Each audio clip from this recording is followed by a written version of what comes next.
Welcome to Lento English. Ready to level up your English?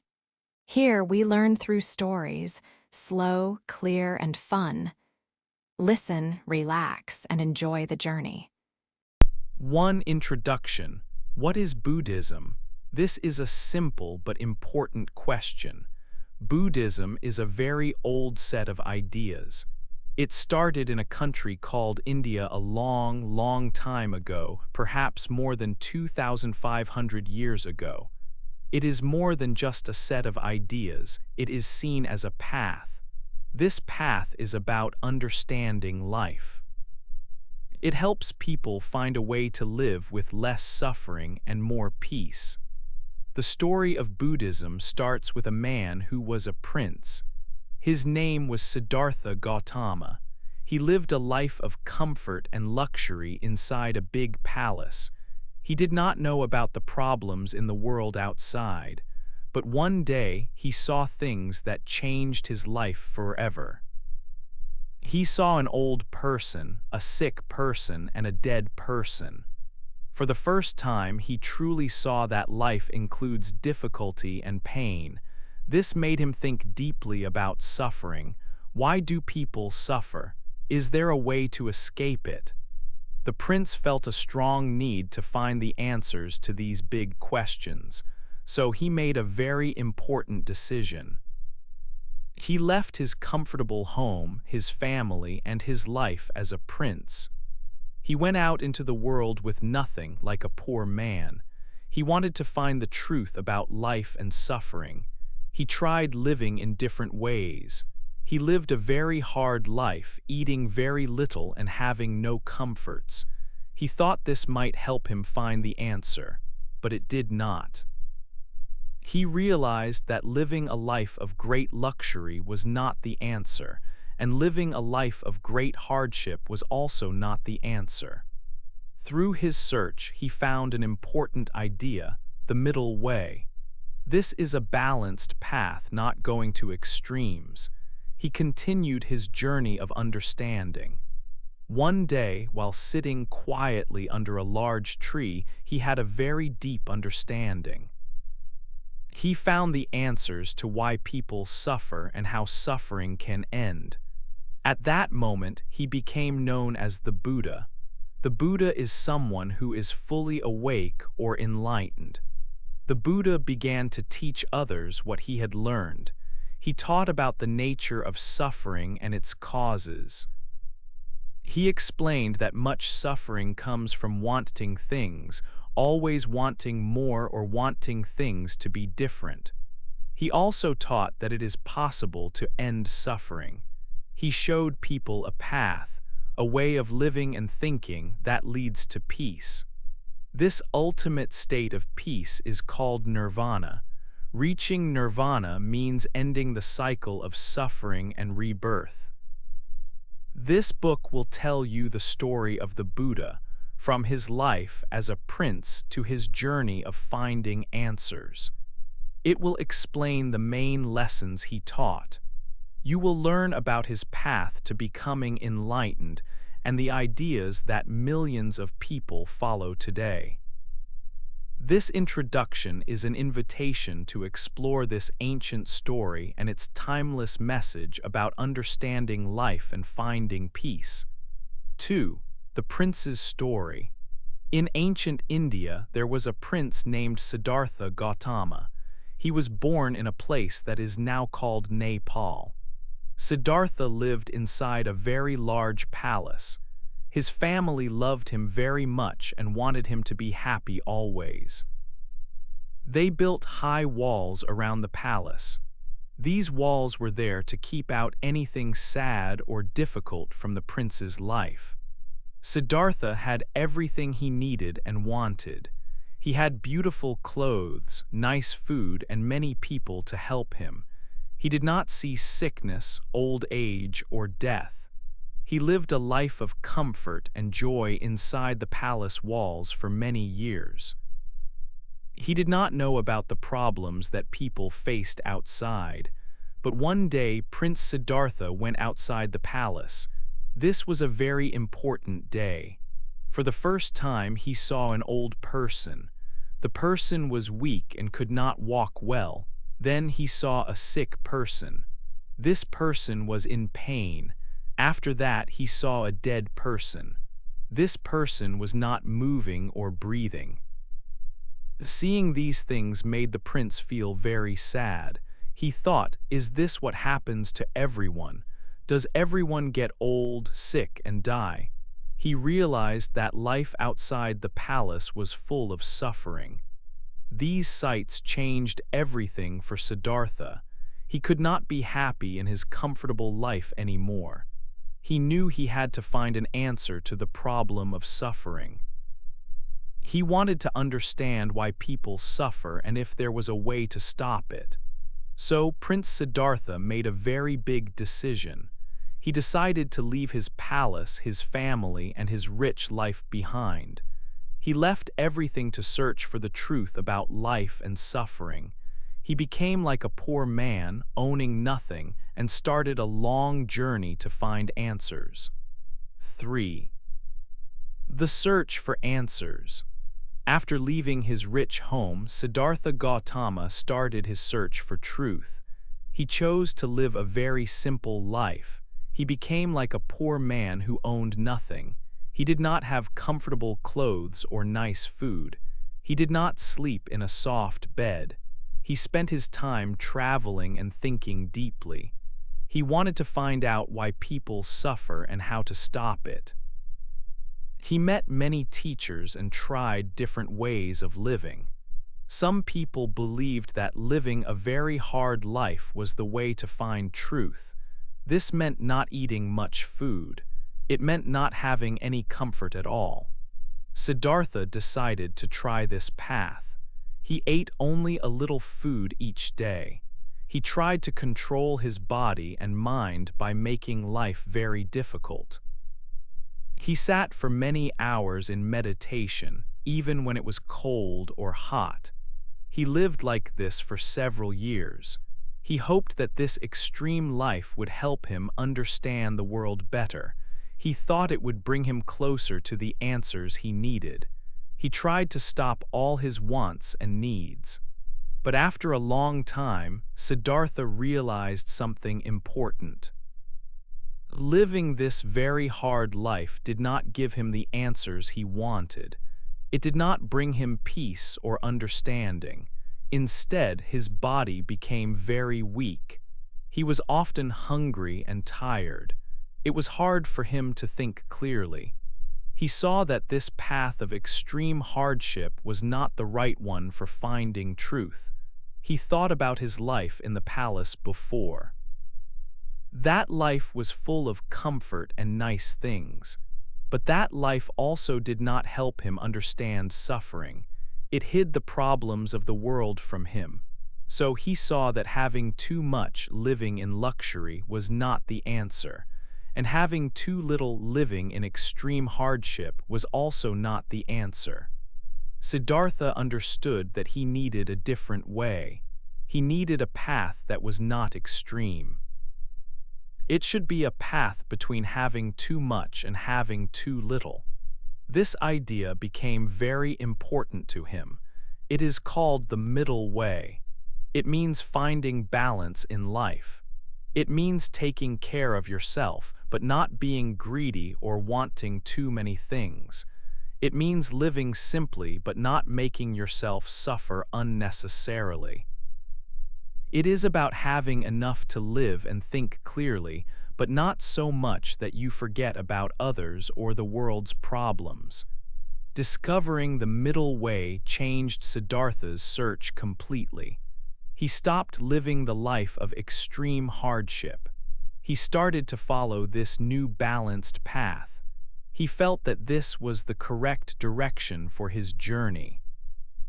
He felt closer to finding the truth about life and suffering than ever before. This important discovery helped him continue his search with new hope. He knew he was on the right road now. He would follow this middle way to find the deep answers he was looking for. This path would soon lead him to a very special place and a very important moment. 4. The big idea. Siddhartha found a quiet place under a very large tree. He decided to sit there and think deeply. He sat for a long, long time. His mind was very clear.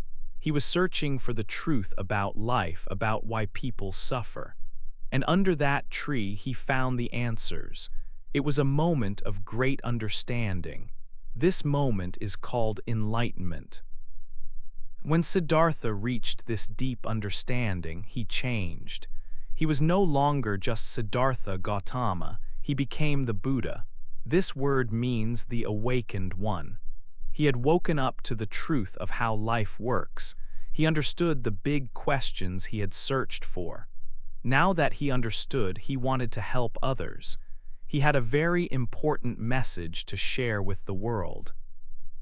This message is the main part of his teaching. It is known as the Four Noble Truths. These four truths explain the problem of suffering and how to solve it. They are the heart of the Buddha's big idea.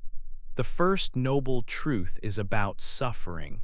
The Buddha taught that life includes suffering. This does not mean life is always bad, but that suffering is a part of it for everyone. We all feel pain in our bodies sometimes. We all feel sadness, anger, or fear in our minds. We feel unhappy when we do not get what we want. We feel sad when we lose something or someone we love. Growing old, getting sick, and dying are also parts of suffering that everyone experiences. This truth says that suffering is a basic part of being human. The second noble truth explains where suffering comes from. The Buddha said that suffering starts because of our wanting. We want things to be different from how they are. We want to have more things or better things. We want people to like us. We want good feelings to stay forever. This strong wanting, this desire, is like a fire that is never full. When we want things and do not get them, or when things change and we lose what we wanted, we feel unhappy. This wanting causes our suffering. The third noble truth gives hope. It says that it is possible to stop suffering. When we can stop this strong wanting, the suffering can end. It is possible to find a state of deep peace and happiness. This state is called nirvana. It is the same state of enlightenment the Buddha reached under the tree. It means the end of suffering and the start of true peace in the mind. The fourth noble truth tells us how to stop suffering. It is a path, a way of living. This path is the middle way that Siddhartha had thought about before his enlightenment. It is a balanced way of life, not going to extremes. It is a way of thinking, speaking, and acting that helps us let go of wanting and move towards peace. The Buddha taught steps to follow on this path. By following this path, anyone can move away from suffering and find peace, just as the Buddha did. These four truths are the foundation of the Buddha's teaching. They offer a way to understand life and find happiness. 5.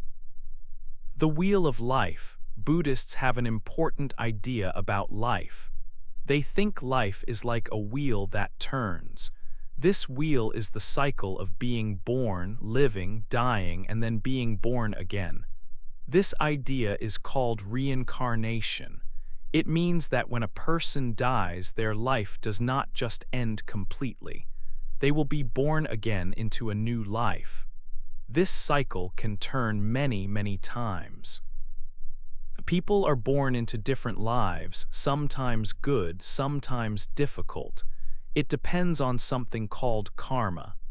Karma is the idea that what you do is important. Every action you take has a result. If you do good things can happen to you, maybe in this life or maybe in your next life. If you do bad things can happen later. Karma is like a law of cause and effect for your life and your future lives. So, The wheel of life keeps turning because of our actions and their results, our karma. For Buddhists, this cycle of being born again can include suffering, as discussed before. The goal is to find a way to stop this wheel from turning. There is a special state of deep peace and understanding. It is called nirvana. Reaching nirvana is the main goal in Buddhism. It is a state where you are free from wanting things and free from suffering. When a person reaches nirvana, the cycle of birth, life, death, and rebirth stops for them. They do not come back to a new life on the wheel. They have found true peace and freedom. To reach nirvana, people try to live a good life. They try to do good actions that create good karma. They also try to understand life deeply, like the Buddha did. Following the Buddha's path helps them to stop wanting things that cause suffering. It helps them to live a balanced life. This path slowly helps a person move towards that state of peace, towards nirvana. Imagine the wheel turning and turning. Life on the wheel can be hard, but the Buddha taught that there is a way off the wheel. That way is finding nirvana. It is not easy, but it is possible. It means changing how you think and how you act. It means understanding the truth about life and suffering. When you understand and you live the right way, you can stop the wheel for yourself and find lasting peace. 6. Different paths. After the Buddha found enlightenment under the Bodhi tree, his lessons did not stay in one place. They began a long journey. First, people in India learned from him. Then, over many hundreds of years, his ideas traveled far across the land of Asia. They went east to China and Japan, south to Sri Lanka and Thailand, and north to Tibet. This spread happened slowly, often carried by monks and traders. As Buddhism went to new countries with different cultures, people started to understand and practice it in ways that fit their lives. This is why today there are different forms of Buddhism, often called schools or traditions. Think of these schools as different paths leading to the same high mountain. The mountain is enlightenment and peace. There are 3 main paths that are followed by millions of people around the world. One important path is called Theravada Buddhism. The word Theravada means the teaching of the elders. Many people in countries like Thailand, Myanmar, Sri Lanka, and Cambodia follow this path. Theravada tries to keep the Buddha's original teachings very closely. For people on this path, living like the first monks and nuns is often seen as the best way to reach enlightenment. They focus on studying the early texts and practicing meditation very seriously. The journey is seen as a personal one, where each person works hard following the path the Buddha showed. Another major path is Mahayana Buddhism. This path is very popular in countries like China, Japan, Korea, and Vietnam. The word Mahayana means great vehicle.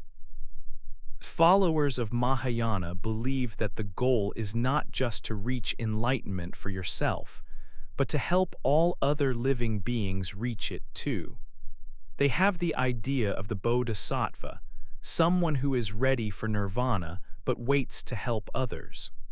Mahayana has many different teachings and practices, and it believes there are many enlightened beings who can offer help and guidance on the path. This path puts a strong focus on compassion for everyone. The third main path is called Vajrayana Buddhism. This is the main form of Buddhism in Tibet and also found in Nepal and Mongolia.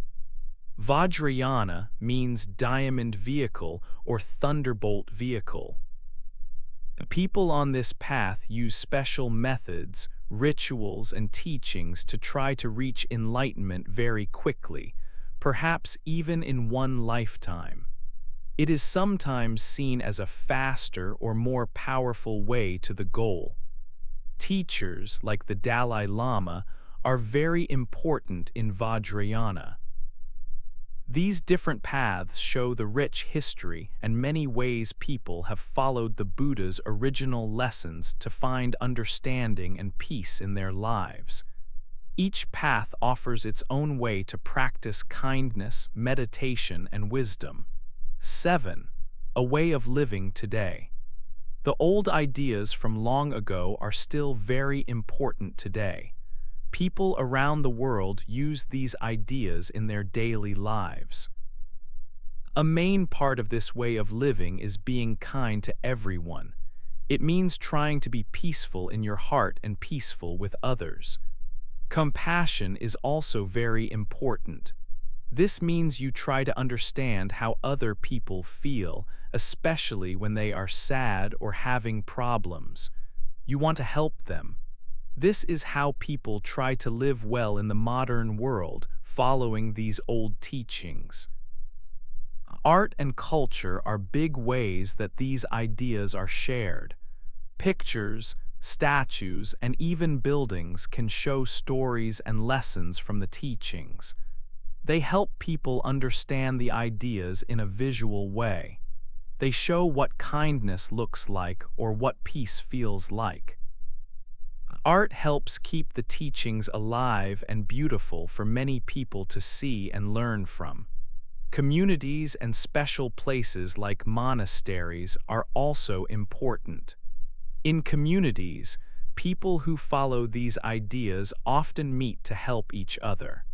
Monasteries are homes for monks, but they are also places that help the people living near them. They can be centers for peace, where people learn how to meditate and be calm. Sometimes they help people who are poor or need help. They show how people can work together to make things better for everyone. When people face difficult situations or problems, even when others are not kind to them, the focus is often on peace. They try to respond without fighting or using violence.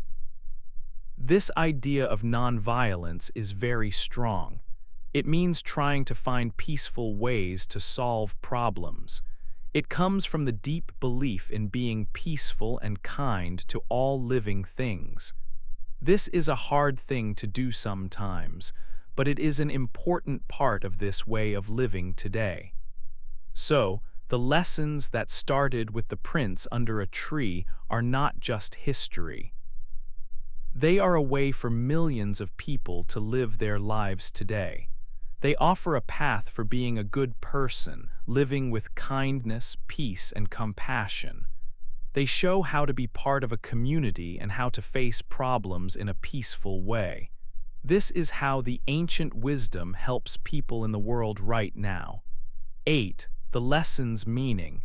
We have read a story that started with a prince. This prince lived a very easy life inside a beautiful home, but he saw suffering and wanted to know why people feel sad and have problems.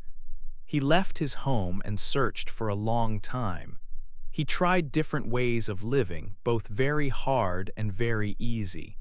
He learned that neither extreme was the answer. He found a middle way, a path between too much and too little. Under a tree, this prince became the Buddha. He understood something important about life.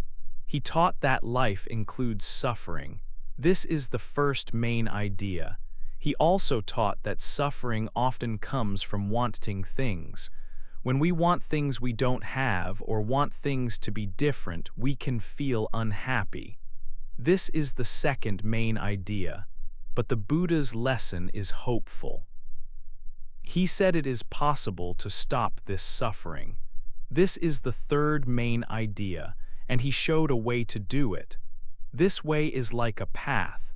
It helps people understand their minds and live in a balanced way. This is the fourth main idea, the path to stopping suffering. This simple but deep lesson has helped millions and millions of people for over 2,500 years. It spread from India across the world. It teaches about being kind, being peaceful, and helping others. It shows a way to live calmly, even when life is difficult.